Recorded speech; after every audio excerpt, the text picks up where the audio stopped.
It's DG back with another video today. Going to be giving y'all a quick review on these bad boys right here. This is the AE1 in the Bulldog, or the Ruby colorway as Adidas is calling it. So I got this pair from Scheels online. They shipped it out.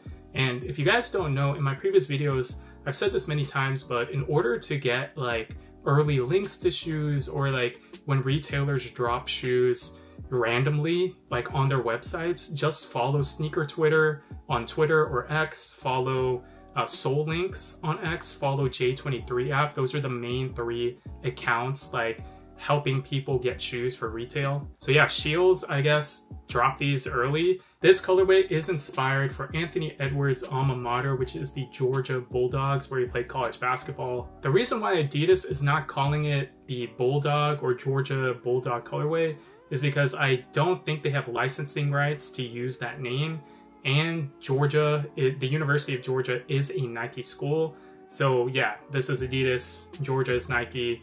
There's some licensing involved, so yeah, I doubt they would be able to use that name, but this is the inspiration. I did see this pair in Indiana for NBA All-Star Weekend at an Adidas pop-up, and these in person are just very, very nice. If you like black and red, I think these are amazing. It's definitely one of the better colorways of the AE1 in my personal opinion. If you guys have not watched, I did do a full-on performance review on this basketball shoe right here almost 10 months ago. This shoe has been out for a while. I think it's been like 8 to 9 months since I uploaded that review. But here is a quick look at the shoe, guys. You guys see the toe box right here. The outsole is just bright red as well. You do have this mimic of carbon fiber for the back heel support. Again, if you guys want to get more in-depth thoughts on this basketball shoe performance-wise, just go to my review.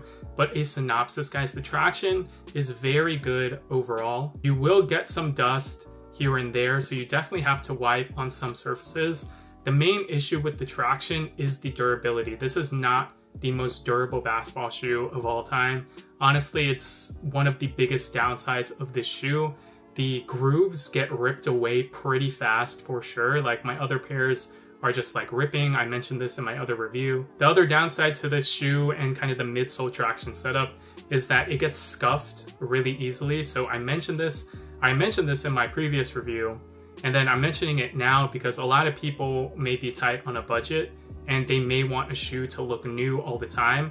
So, you know, there's a lot of people who are interested in different things. So that's why I mentioned that, guys. I know these are basketball shoes, you're going to wear them, but at the end of the day, there may be someone, you know, who has just one basketball shoe and they don't want it to look that bad. So yeah, this shoe does get scuffed up really easily. But again, you know, you're playing basketball in my opinion, so it's going to get scuffed up anyway. But overall, traction has been a positive experience. Again, if you get dust, you will have to wipe, but overall it has been positive. Cushion setup is very low profile in my opinion, but the main thing I wanted to say here is that I still like it better than the AE1 Low in terms of just overall feel. I do feel like these have a little bit, and by a little bit I mean like, you know, when you're splitting hairs between shoes, that's what you got to do in order to compare them. And especially between a low top and a high top of the same exact shoe. But in my opinion, I do feel like the cushion in these has a little bit more compression, which I personally like. Now, if you want like, I guess, ultimate response in the low, then go for that.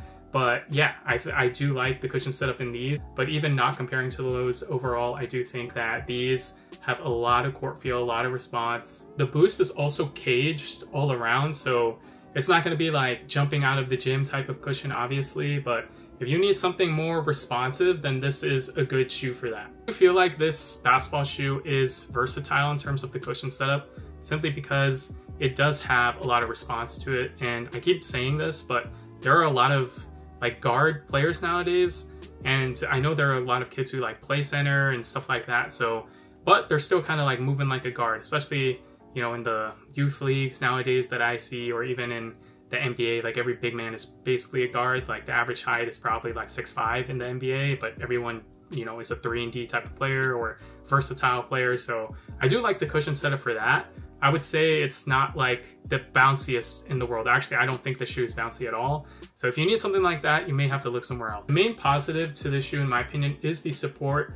I do think that the way that this looks is how the support looks and feels as well. It does keep you locked in. Main thing I want to say is that it is on the heavier side in my personal opinion. So if you are looking for the lightest shoe in the world, again, I mentioned this before, but you may have to look elsewhere. GT Cup 3, Kobe 8. These do have really good support features. I do think it is one of the better shoes for that. And it has a very nice beefed up heel counter externally. You guys can see that. It is not carbon fiber. It just like looks like it. But overall, I do like how these feel for support. It is also very low to the ground, and it does have a very wide base in my personal opinion. So I never felt like I was going to roll an ankle in these over the past however months this shoe has been out. I would just say if you don't like heavy shoes or semi-heavy shoes, I'm not saying this is like the LeBron 19, for example, but the reason why I mention this is because there's a lot of people who, you know, are used to lighter shoes or, you know, like moving fast. But me personally, I don't think this is the lightest shoe in the world, but to some, they can jump out the gym, right? I think, you know, weight is such a sensitive subject. So, you know, if you like, you know, a little bit heavier shoes, then sure, I think this is a good option. If you need the lightest shoe in the world, then I would be pretty confident saying this is not in that category. There is a plate in the shoe. You guys can see the black right there. So you have a lot of support just everywhere. So I think that is the main highlight to the shoe in my personal opinion. So if you need a shoe with a lot of support, then I honestly recommend these. The fit, in my opinion, is true to size for sure, but it does fit slightly long. I did mention this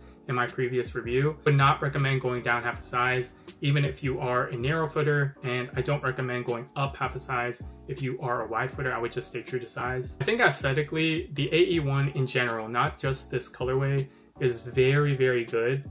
I said this before, but I really like this design. It looks really good. The retail price is very competitive. I do like the mid-top type of design. There are a lot of shoes on the market that are like looking the same, especially from other brands. So I do like this kind of futuristic look. It does remind me of the Yeezy Quantum for sure though. I've said this so many times, but it is like a very nice shoe, especially the packaging as well that I showed earlier. It is just a really nice package. I would say that the downsides of this shoe, again, are the weights, the durability for sure. Fit is also kind of a downside because it fits slightly long. If you need a shoe with a lot of support, then yeah, I do recommend these for you. If they're, you know, if nothing sticks out to you about this shoe, then yeah, there are so many other options you can get. This colorway right here is just super nice. If y'all know me, you know that red is my favorite color. So having just like a black and red shoe kind of reminds me of Deadpool as well. So these, in my opinion, are just very nice to have. And again, I do think this is one of the best AE1 colorways by far for sure. Leave a comment down below and let me know what you guys think of the AE1 Bulldog. Be sure to comment, like, and subscribe, especially if you made it this far. Follow me on all socials at TG Hoops, and I will catch you guys in the next one. Peace.